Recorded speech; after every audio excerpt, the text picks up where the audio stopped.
Welcome to San Joaquin Spotlight, a public affairs program featuring conversations about life in the central San Joaquin Valley. This program is brought to you in partnership between KFSR 90.7 FM and CMAC Fresno. I'm your host, Sevag Tateosian. Today we have two individuals talking to us about an upcoming conference. We have Armen and Betsy Hayes. Both of you, welcome to the program. Thank you. Thank you. I'm excited to have both of you here this week because there's some cool conferences coming up, but one in particular. Betsy, what's going on? Well, the 26th annual Central California Women's Conference is coming downtown to the Fresno Convention and Entertainment Center on Tuesday, September 17th. Women's Conference. So what is going to go on at this conference? Oh my goodness, it is an entire day of, the theme this year is Live Your Passion. And so we have put together an entire day's programming to inspire and encourage and empower and educate the women of Central California in order for them to leave that day and start living their passion. Armen, you were involved in this last year. I remember talking to you a little bit about it. You were actually presenting last year, if I'm not correct, if I'm wrong, but talk about what you noticed at this conference. Well, you know, for years I had been an attendee. And I had gone just to be inspired and motivated. And then I wrote a book. And I was able to be a presenter with my co-author. And we presented a session with more than 300 women. And we left as inspired and motivated by our audience, I think, as they hopefully were by our presentation. And I have the opportunity again this year to be a presenter.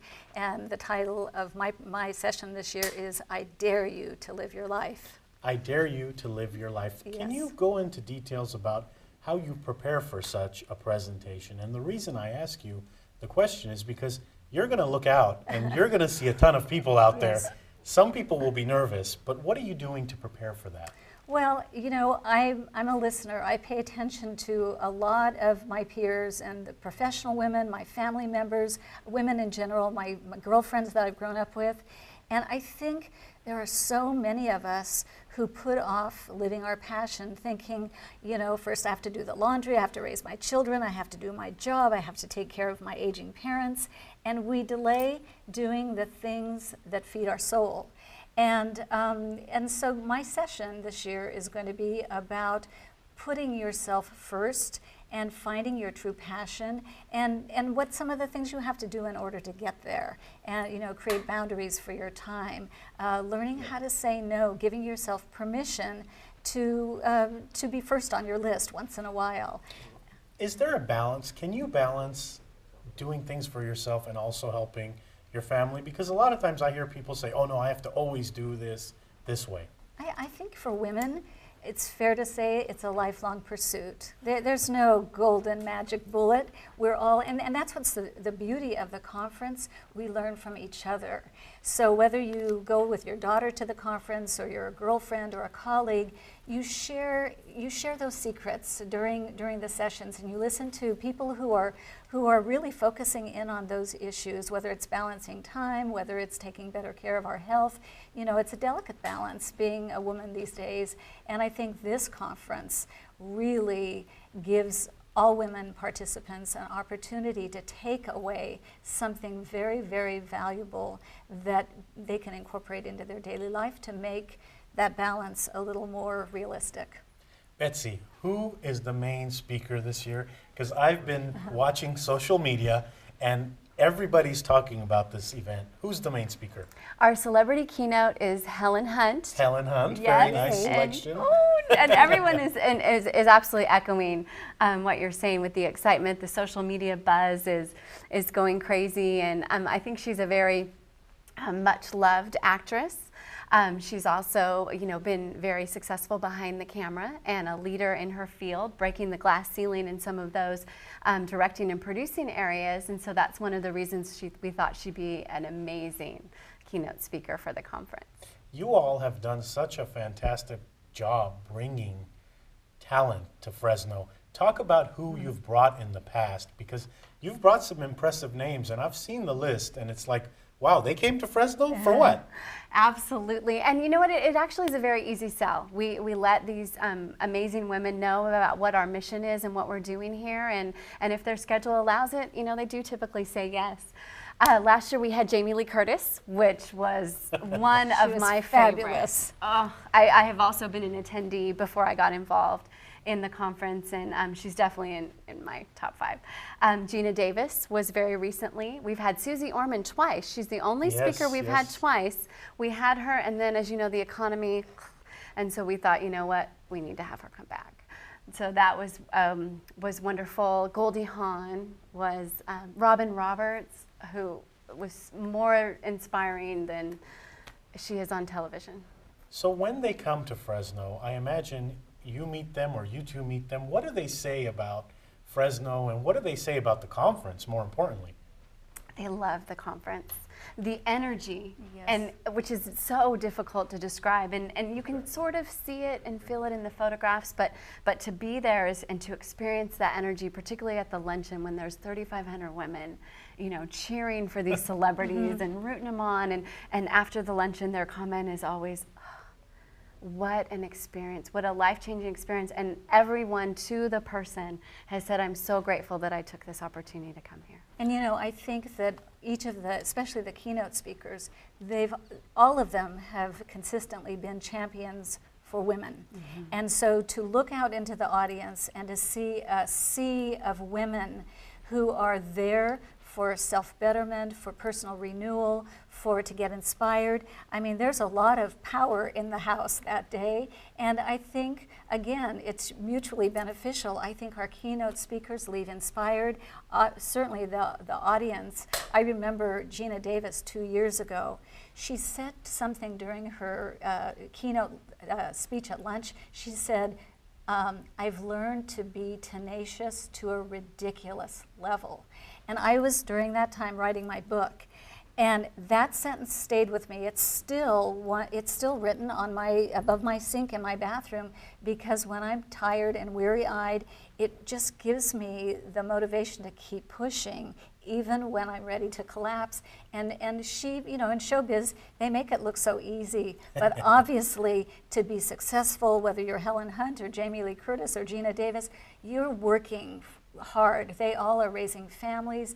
They're multitasking, as all of us are, and they share with us their own frustrations, and that some days are better than others. And I think they all send us another message of, don't be afraid to make a fool of yourself. They've all had their ups and downs. None of them is that perfect image we see on television. And so they're very inspiring. You are going the direction that I was going to go, so thank you for leading me welcome. down that path, because one of the things I've noticed is that these stories that are shared are very emotional, very powerful. How do you keep your composure? I mean, Armen, you've spoken to a crowd of tearful audience members. How do you keep your composure? Because there are some things that are going to be said at the conference that are going to be touching to the heart. So talk about the emotion in the room. Well, I always, my internal mantra is breathe, baby, breathe. but really, the reality is, it's okay to lose your composure. It's okay to cry and laugh, because the day really is emotionally charged. I mean, people are there sharing, even the motivational speakers who are there with a comedy routine or something that's very uplifting.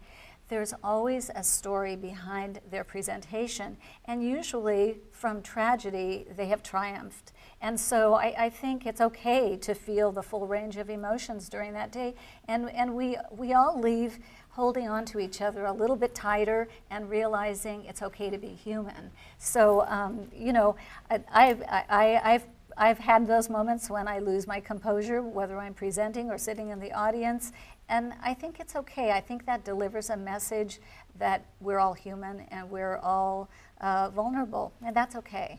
Betsy, I'm going to ask you to show the flyer in a little bit, but Armen, continuing on that sentence, are bonds formed at these things? I mean, is it possible for two strangers to go in and have that connection, to work with each other, to inspire each other, and to form a relationship? Oh, absolutely. Last year, the session I presented was titled Surviving the Unthinkable. And it was about the loss of my son and surviving the worst day of my life. And in the audience, I would say maybe 50% were moms who had lost children or parents or friends or somebody important in their lives. And you could just feel people, if there was somebody sitting next to somebody who started crying, you would see a Kleenex be passed or an arm resting on the shoulder or a hand. And people stayed after the session. It was hard for them to get up and leave because there was a chemistry that was so magical that happened during that hour. And so yes, those bonds are formed, and I think we all leave feeling we're more alike than different. And that's also, in this day and age, a really important message, that we're all sharing the same struggles, many of the same struggles, and that we can, by sharing and by living out loud and sharing some of those with each other, you don't feel as alone, as isolated, and we can lean on each other for friendship and support. Betsy, now it's time to show this wonderfully done flyer that the camera will zoom in on, so if you can hold it up. Talk about how hard it is, or how many volunteers need to get involved for something like this, because you're talking 3,500 people. Absolutely. This is a true community effort, this conference, led by an amazingly hardworking board of directors, a volunteer board of directors. We have more than 100 volunteers the day of the event, doing everything from helping the speakers to traffic control to making sure that the flowers are beautifully arranged on the tables, and our wonderful sponsors and all of the breakout session speakers volunteer their time to present. It is such a wonderful representation of the spirit of the women of this community. Speaking of sponsors, I find that a lot of times people underestimate the importance of sponsors to events like this. Talk about how crucial it is to have sponsors. I've done events, and I know that without sponsors, it's almost impossible.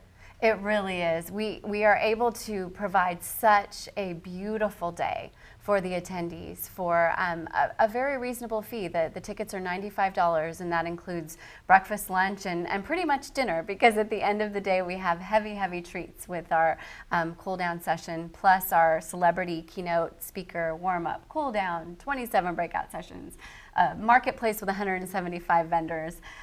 So we are able to provide that only with the generosity of the folks that choose to sponsor the conference. It is so critical. All that stuff you're talking about is happening here in Fresno, the breakout sessions and all those things? Yes, 27 breakout sessions. Armen is in our first session. There are 3 different breakout sessions throughout the day, in the morning and then 2 in the afternoon. And so the attendees get to choose from 9 at a time, because there are 3,500, and so we need to divide them throughout the event. And it is amazing. And I will just say that on that morning, you want to get on the freeway. If you're working downtown, you want to be on 41, Freeway 41, a little on the early side, because I mean, everybody is converging on downtown Fresno, but there's such energy, and it's a great day. You've mentioned something else I want to talk about, is who should come to this thing. I mean, I know that there's a lot of people, 3,500 people is a lot, but who should come? Should it be cousins? Should it be mother-daughter? Should it be mother-son? I mean, who should come? All of the above. I think young women hugely benefit from this kind of a day. Older women, colleagues, girlfriends, mothers and daughters. Really, as a presenter last year, I looked out into the audience and I saw pairings of office groups.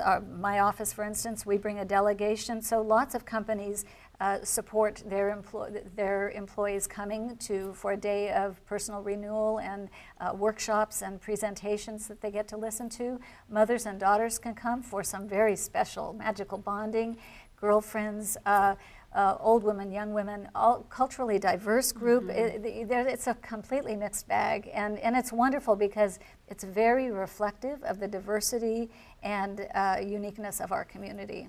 So are you seeing that there are diverse families coming to this? I mean, if I'm absolutely. walking in Fresno, I see a lot of different faces, a lot of different cultures. So is this conference something that the different cultures can attend? Absolutely. It's so the demographics of the conference really do reflect the demographics of the community.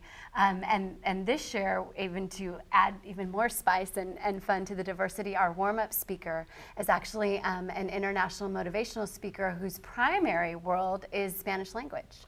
She is a talk show host on Univision Radio, has written several Spanish language motivational books, and she will be speaking in English during her warm-up session.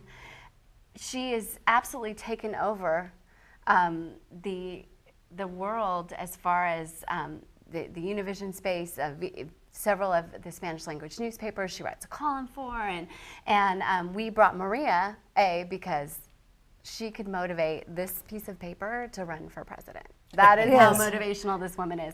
But also to further reflect, the demographics of our community, the folks who come to the conference, and to show that we are more alike and different. And I think you'll see that in speakers, in vendors, and participants alike. Mm-hmm. So there's great diversity.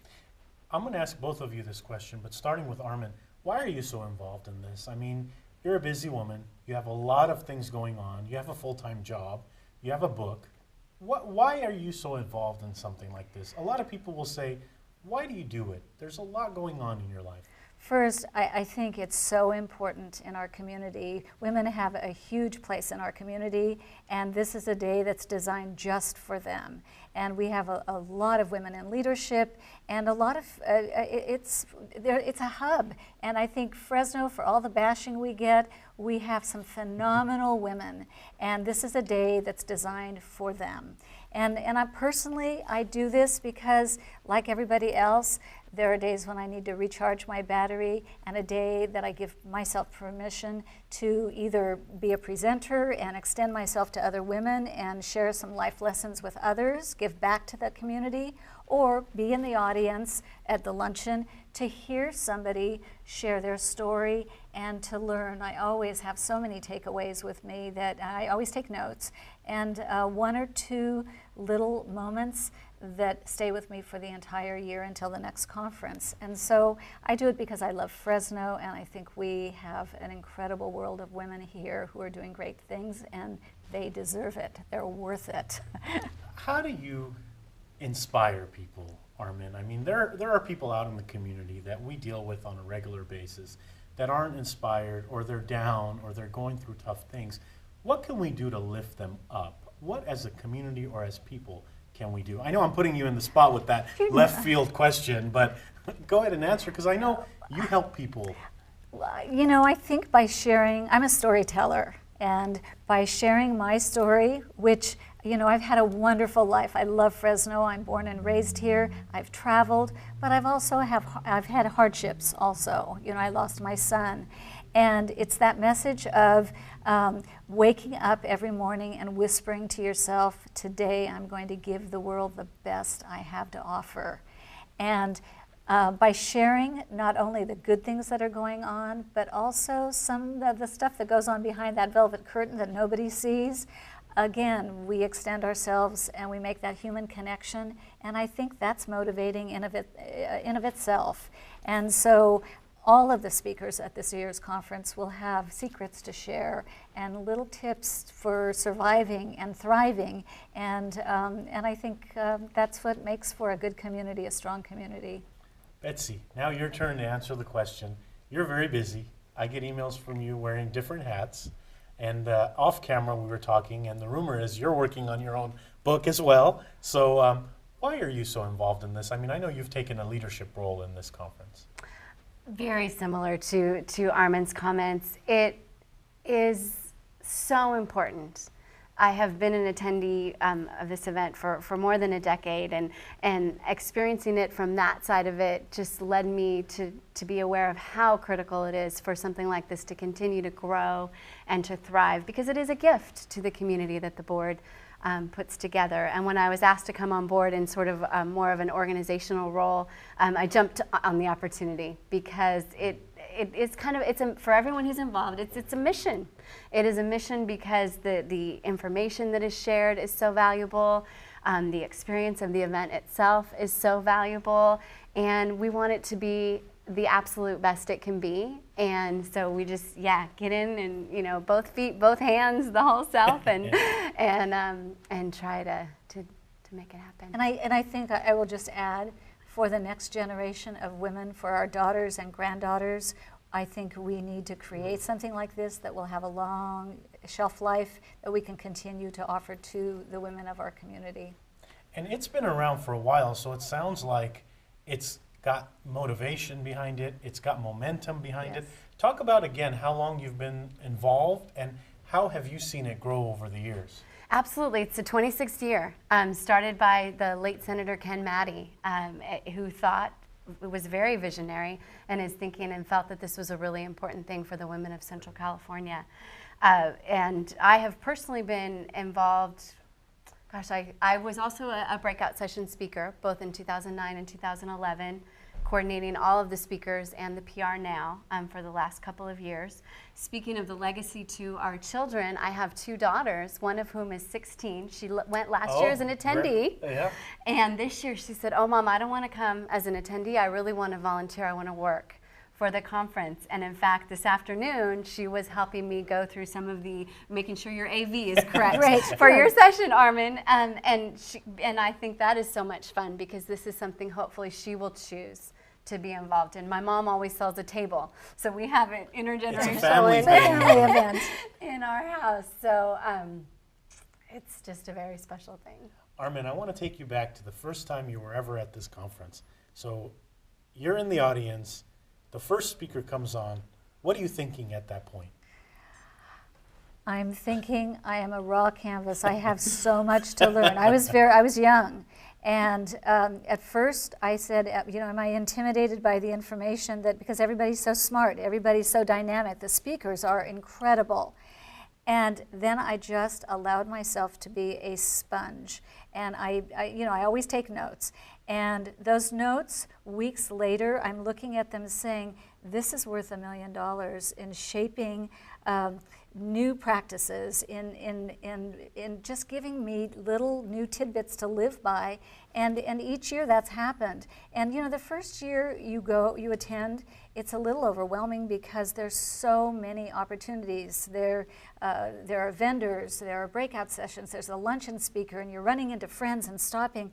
And then after the second or third year, you establish a rhythm. You work smart at the conference so that you're able to see and be involved with as much as possible, because there's so much to absorb in the day. And I think I've gotten certainly much better at doing that. Last year was hard because I was a presenter, so I was focused on my presentation, ran over to hear the keynote speaker, and then attended sessions in the afternoon. But this year I'm presenting in the morning. I'm going to enjoy lunch and listen to Helen Hunt, and I adore her because she's so real, but I know she also has stories to share that we will all learn from. So it takes a few years. So all it takes is the first time, and I think most people are hooked, and they keep attending. Betsy, you mentioned something earlier that I found interesting is, the details of an event like this. Your details have to be right, or else something can go wrong. How detail-oriented is this event? Extremely. Mary Stablefeld, the conference coordinator, has been with the conference since day one. She was with Ken Maddie's office when he created the idea and has since been involved in the conference. And that continuity, I think, is part of why it's continued to be so successful and grow and prosper. And there is definitely a lot of record keeping, a lot of lists and databases and charts and this and that. And the volunteers, some of them have been with us for 26 years. And so they know that this is the space that I am in charge of at the conference, and I will do what I need to do.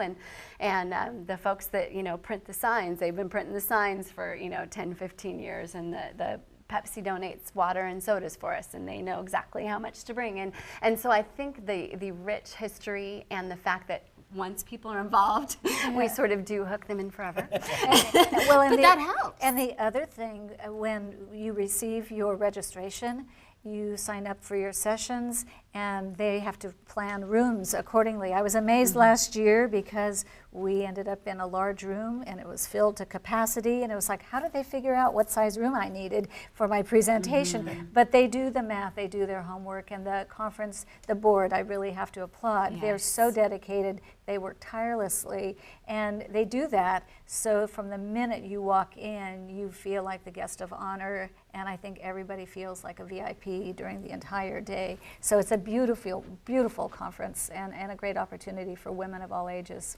Betsy, Armen mentioned something earlier about the bond between mothers and daughters. And you mentioned that your daughter went with you to this conference and now she helps out. Do you think that bond has strengthened between you and your daughter based on this experience? Absolutely, yeah.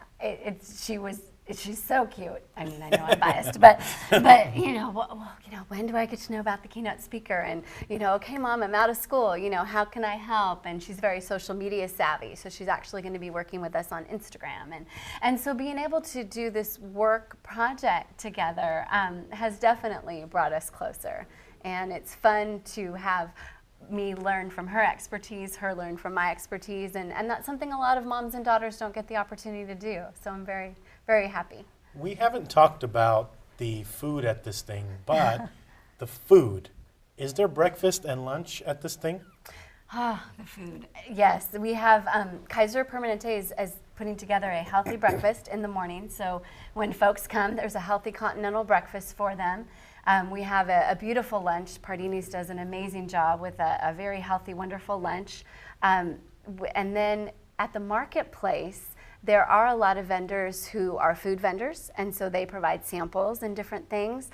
Some folks just, See's Candy is always there, and they give away all kinds of treats. Popular. Which is very popular. very popular and very fun. One of our breakout session speakers is actually Sherry from Sherry's Berries. If you're familiar with her world famous chocolate covered strawberries, she's doing 2 sessions for us on living your passion and being an entrepreneur. She's going to bring chocolate covered strawberries to all of the guests in her session.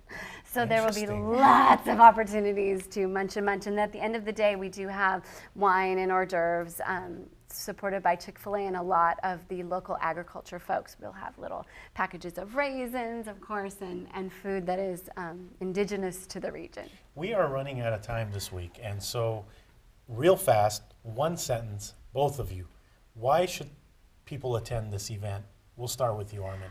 Oh gosh, thanks for putting me on the spot. To renew, rejuvenate, to replenish, and nourish the spirit and the soul. I think that's the best reason. Betsy, now you're in the spot. One sentence. To laugh and network and learn and start the path to living your passion. On that note, you have been listening and watching San Joaquin Spotlight, a public affairs production of 90.7 KFSR Fresno and CMAC Fresno. Our guests this week have been Armen Bacon and Betsy Hayes, both with the Women's Conference coming up. What's the date of the Women's Conference? Tuesday, September 17th. Tuesday, September 17th. Thank you to the volunteer crew that made this production and every production possible. Thank you again to all of you watching us. Follow us on Twitter, find us on Facebook, and check out our YouTube page. That's all for this edition. Tune in next week for a new edition.